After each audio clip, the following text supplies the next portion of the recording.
Fala pessoal, beleza? Aqui é Flávio Silva e hoje eu tô aqui para trazer mais um conteúdo para vocês responder novas dúvidas no nosso quadro Flávio Responde, que é o que você já conhece. Se você não sabe ainda como é que você vai fazer para participar, eu vou te dar aqui as duas sugestões. A primeira, fazer uma pergunta super pertinente. As melhores perguntas, eu sempre gosto de escolher algumas aqui para responder nos próximos vídeos. E a segunda opção é você ser um membro aqui do canal. E ser um membro do canal não quer dizer que você vai pagar o valor mensal, tá? Na verdade, esse valor é o investimento único que você vai fazer e com isso você vai conseguir ter acesso a vários benefícios. E um deles é ter um suporte via WhatsApp com a minha equipe para tirar suas dúvidas e também, claro, transformar aí as suas perguntas em conteúdos aqui para o nosso quadro. Então assim, lá a gente vai ter alguns benefícios específicos e se você quiser, você clica no link aí abaixo, o primeiro link da descrição, para você fazer parte e ser um membro VIP aqui do canal. Assim você vai conseguir dar um suporte aqui para nossa estrutura e com isso a gente vai conseguir criar mais material, fazer mais conteúdo e deixar você ainda mais informado sobre tudo que vem acontecendo dentro desse programa, dentro dos financiamentos da Caixa, beleza? Então, vamos lá. Hoje eu separei algumas dúvidas aqui e elas foram super pertinentes, tá? E eu gosto demais de estar fazendo isso justamente para ficar ainda mais fácil, tá? Mas vamos lá. Olá, eu tenho uma dúvida.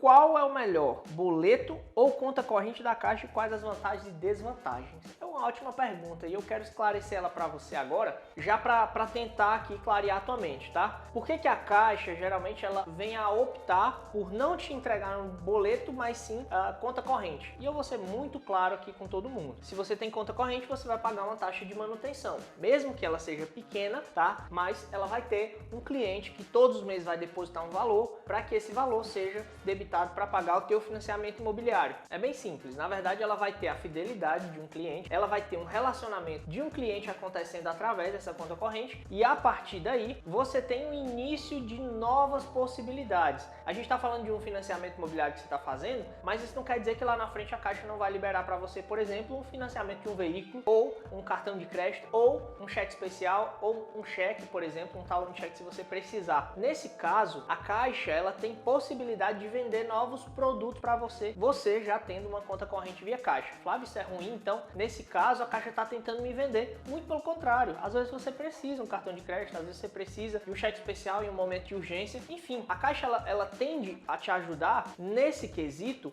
com a questão da conta corrente, mas para que ela tenha possibilidades de estar ali gerando para você novas possibilidades. E mais que isso, gente, fraudes em boleto é uma coisa comum de acontecer. Eu já escutei várias vezes situações de pessoas que tiveram fraudes em boletos. Então, por isso, a Caixa ela evita também estar enviando esse tipo de boleto para sua casa. Até porque se você paga por engano e acaba passando por uma situação dessa, não tem muita coisa que fazer. Você depositou em uma conta e aí você vai ter que abrir um processo, um BO, enfim, uma série de coisas que poderia retardar um pouco mais o seu recebimento, né? Você receber esse valor de volta. Então, sobre conta corrente, o que eu penso é o seguinte, se você hoje tem uma conta corrente na Caixa, você tem várias possibilidades que podem acontecer e são muito boas para você. Outro detalhe é que se em algum momento, por exemplo, o teu financiamento ele chegar a atrasar ou qualquer coisa do tipo, se você tem um relacionamento com a agência por si só, ela tende a facilitar algumas coisas para você, como por exemplo, ratear esse valor que você está devendo para o saldo devedor, tentar te dar um espaço ali para pagar nesse período que você esteja talvez desempregado.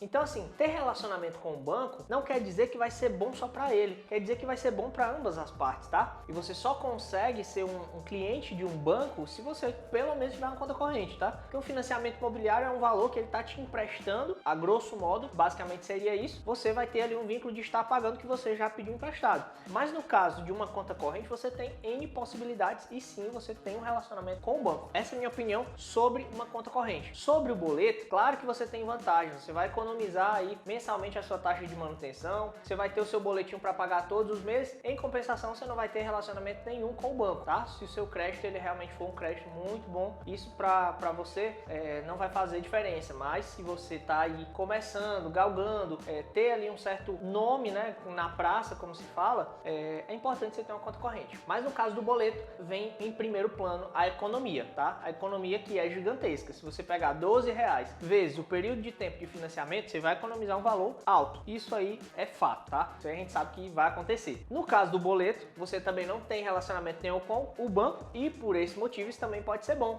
Você simplesmente vai só pagar a sua parcela e acabou a história. Não tem acesso a nada, você não precisa depender de conta corrente, você não vai pagar nada. Enfim, é uma coisa mais prática, né? né? Para quem seria o boleto? É basicamente para isso, para você que quer economizar muito. Ah, não quero relacionamento nenhum com o banco, eu não preciso, né? Eu tenho certeza que eu não preciso. Então, você pode pagar só o boleto. Mas hoje a Caixa, ela não tem acontecido essa questão do boleto não. Na verdade, ela tem preferido muito mais essa questão da conta corrente, beleza? Olha só, Flávio, quando o banco aprova, o condicionamento pode acontecer de ser reprovado antes de assinar? Boa pergunta, tá? O que acontece é que nesse caso, quando você tem um crédito condicionado, o teu crédito ele já está aprovado. Então, aprovado com uma condição, né? Nesse caso, o banco, ele te lançou uma proposta de condicionamento. Se você aceitou e o correspondente ele foi avaliar, pode ser que seja reprovado? Pode acontecer em uma situação muito específica. Exemplo, se você foi fazer sua avaliação hoje e daqui a um mês, tá? Nesse período de 30 dias você financiou um carro, já pagou a primeira parcela e nesse prazo você deixou seu crédito condicionado e pediu para a correspondente aprovar um mês depois. Pode reprovar? Pode acontecer, porque teu crédito agora está comprometido. Mas se geralmente quando condiciona e faz a avaliação, no mesmo instante acontece, tá? De você ter essa aprovação imediata e não tem motivo para dar errado não. Depois que condiciona, mesmo condicionado, você segue o barco e não tem motivo para dar errado, tá bom? Então, vamos aqui para a última pergunta. A minha dívida é pequena lá na Caixa. Isso interfere? Cara, essa pergunta foi genial. E eu vou te explicar por quê. As pessoas, às vezes, elas costumam balizar as dívidas pelo tamanho, tá? Só que tem um detalhe. Quando a gente está falando de dívidas com a Caixa, não existe isso aqui, ó. Não existe altura. Não existe dívida pequena, dívida média ou dívida grande. Não existe isso. Dívidas com a Caixa são dívidas. Se em algum momento você tem algum débito com a Caixa, então cuide de pagar esse valor à vista, não parcele. E eu vou te explicar por quê. Quando você faz um parcelamento em uma dívida específica da Caixa, a Caixa ela vai entender o seguinte: olha, essa pessoa ela estava me devendo, agora ela quer negociar, para depois ela pedir um valor emprestado para mim novamente. Então, seu nível de confiança ele é reduzido. Quando você paga à vista, você pelo menos está tentando ali ficar no 0 a 0. Então, assim, dívidas com a Caixa, gente, não tem meio termo. Você deve R$5.000, eu recomendo você pagar R$5.000 à vista. Não peça desconto, não vá negociar, porque isso pode te atrapalhar lá no financiamento. Nesse caso, na hora da tua aprovação de crédito. Muita gente acha que o tamanho da dívida quer dizer muita coisa, mas na verdade não. Se você tem algum débito, você precisa honrar com aquele débito e pagar de forma à vista, tá? A minha recomendação é essa, para que você não tenha ali nenhum risco de estar comprando um imóvel, foi aprovar e teve ali